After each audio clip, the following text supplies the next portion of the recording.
Assalamualaikum warahmatullahi wabarakatuh. Selamat pagi anak-anak soleh dan soleha.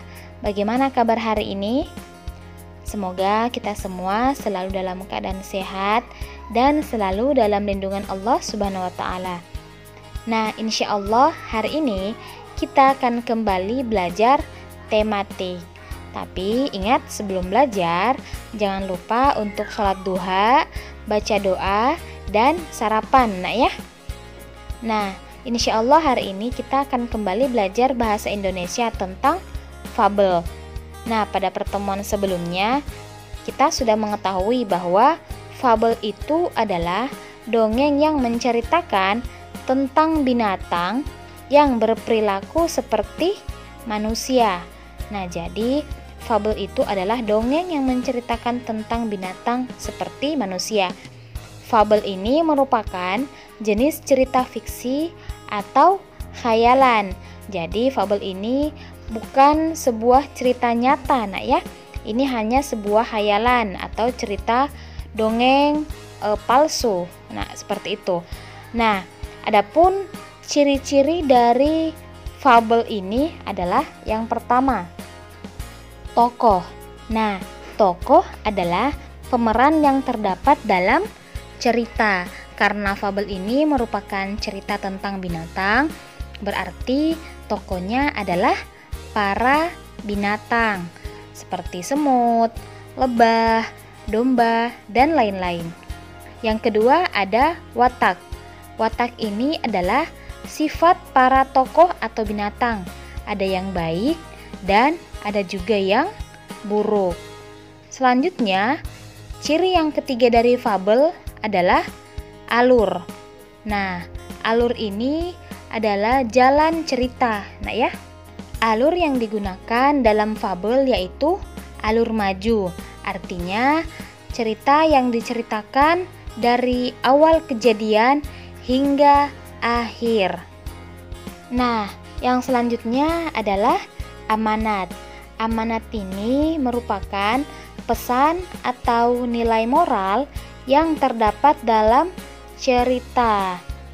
Nah, jadi ini semua adalah ciri-ciri yang biasa digunakan dalam fabel.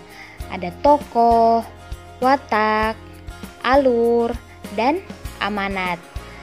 Nah, ada banyak contoh cerita fabel yang terdapat dalam buku Ananda.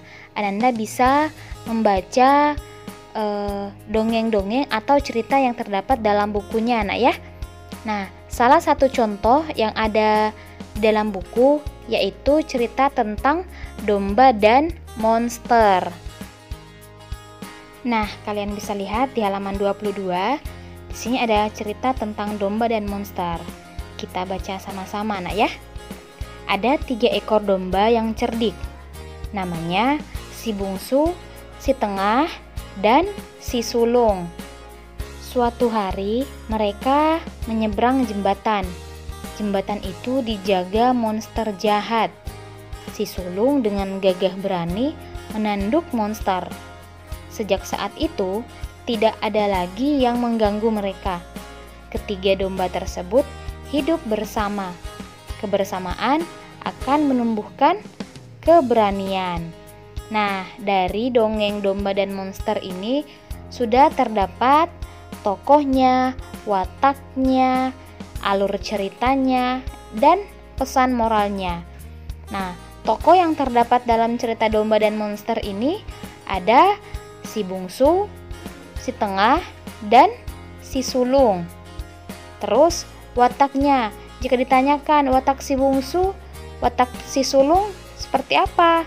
Nah, watak si sulung ini adalah pemberani, artinya dia baik, nak ya. Nah, alur ceritanya juga menunjukkan alur maju karena menceritakan dari awal hingga kejadian akhir dalam cerita tersebut. Kemudian, pesan yang terkandung dalam dongeng domba dan monster ini adalah kebersamaan akan menumbuhkan keberanian. Jadi seperti itu, nak ya.